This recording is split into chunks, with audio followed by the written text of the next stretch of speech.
Hi, in this video I will explain all the jobs in 3D arts and share some stats about them. So stay tuned until the end. If you are interested in learning the latest 3D techniques, particularly in Blender, be sure to subscribe to the channel. The first job is character design, which covers both humans and creatures. Some character artists specialize in making creatures like dragons, demons, and more. Others focus on making human characters with detailed facial expressions. Creature designers rely more on imagination than references because they create things that don't exist. On the other hand, character designers use references because they often create characters based on real people. As a character designer, you can work with a concept designer to bring their idea to life. Or you can create a concept yourself. However, you have a better chance of getting hired or freelance projects if you design characters from scratch. Usually, if a company hires 10 to 12 3D artists, only one or two of them will be character designers. So I guess you have to compete with many other character artists. Finally, you'll find to learn tools like ZBrush, Blender, or Maya, and Substance Painter. These are the main software used for anatomy, sculpting, modeling, and texturing. The next job is environment artists. They create all the models related to a specific environment. For example, consider a gas station. You need to create all the small and large models related to it. Creating each environment takes a lot of time. After that, you need to set up the scene. If you're working on a game, it means you need to design the environment in the game engine using the models you've created. In larger teams, this step may be handled by another artist. In small teams, you might also need to light and optimize the scene. In most cases, you'll need to work with a concept designer.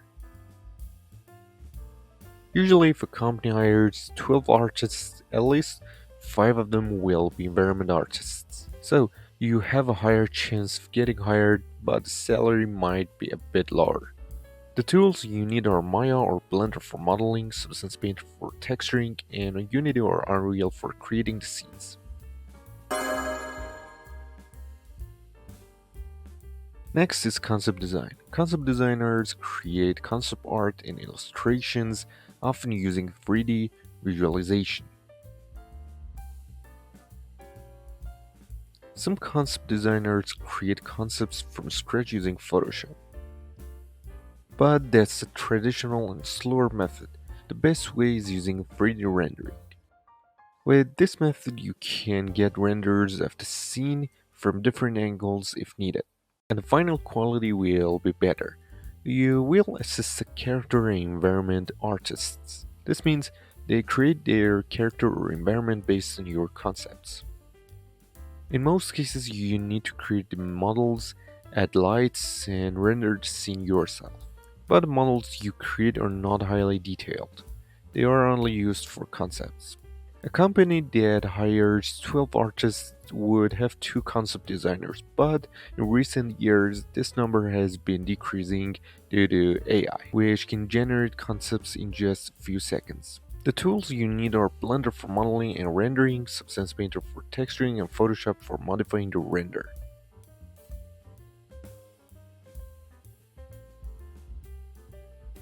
Next is props artist. Some 3D models are not related to an environment, such as weapons, vehicles, and more. These models are created by props artists, so in large teams might be an artist dedicated just to vehicles. Anyway, the models this artist creates are more important than ordinary objects.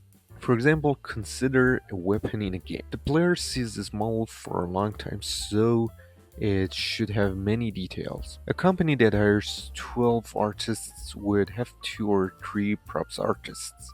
The tools you need are Maya or Blender for modeling and Substance Painter for texturing. Next is Animator. There's also a job of rigor, But in most cases, especially in small teams, the animator also rigs the character. As an animator, you need to rig the characters, so you should have knowledge of anatomy. If you're rigging a creature, you need to study the anatomy of the animal similar to that creature.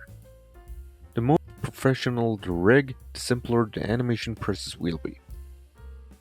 For the animation process, you need many references, but if you want to use motion capture, you'll need to set up a very complex rig. Finally, fixing the motion capture results comes with its own complexities. A company that hires 12 artists may have 2 animators. Blender is good for animators, but Maya has some professional features for animation and rigging. Next is 3D generalist. A 3D generalist works in almost all areas of the 3D industry. This person creates the concepts, models animations, and finally renders a scene. This artist doesn't have a deep knowledge in any specific field. So what's the benefit? It's easier for this artist to specialize in one of the fields since they already have knowledge of all the areas. This type of artist often works as a freelancer and can take on many projects because they can create a full animation or teaser from scratch. So clients would prefer to give their projects to this type of artist rather than hiring different artists for each part of the project. This artist can also get hired in small companies. A company that hires 12 artists would have one for each generalist.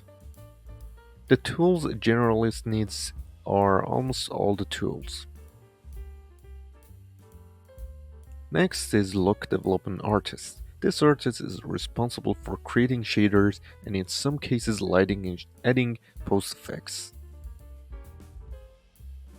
In small teams, this artist works on the environments, not the models, just the environment setup. In some cases, a locative artist works on textures.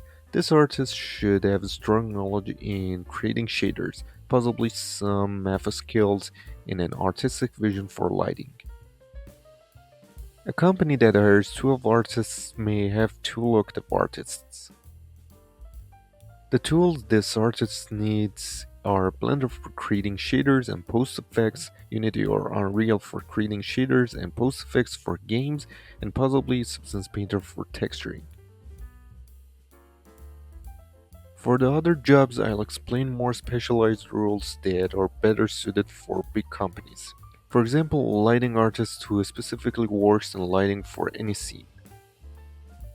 This artist is a professional in choosing colors and creating a specific atmosphere. In this field, even a zero point 0.1 change in light intensity is important.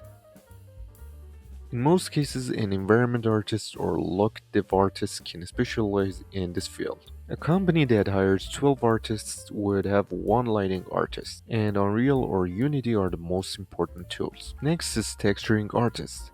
A character artist also creates textures for the character, and an environment artist creates textures for the models.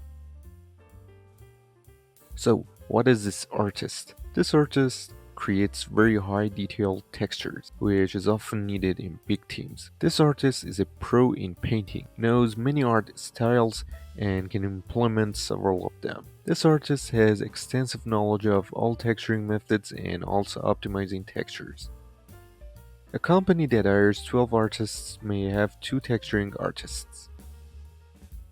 The necessary tools are Substance Painter, Photoshop, and possibly Mari.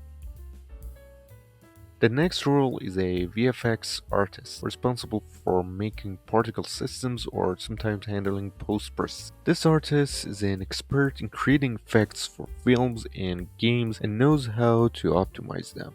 The most basic effects are rain, snow, and explosions. A company wants 12 artists, one of them is VFX artist, but in film-related companies, the number is usually higher. The tools a VFX artist needs include Blender, After Effects, Photoshop, and possibly Unity or Unreal. The final rule is the art director, who oversees projects in the art department. This artist decides which styles are best for a scene, chooses the atmosphere, manages the art team, and more. This artist is a professional with a lot of experience in 3D art. Many 3D artists can become 3D directors, but 3D generalists and locative artists have a better chance. A company that needs 12 artists, one of them is art director. The necessary tools are almost all tools, and an art director should have basic knowledge of each one. I tried to cover all the jobs related to 3D art.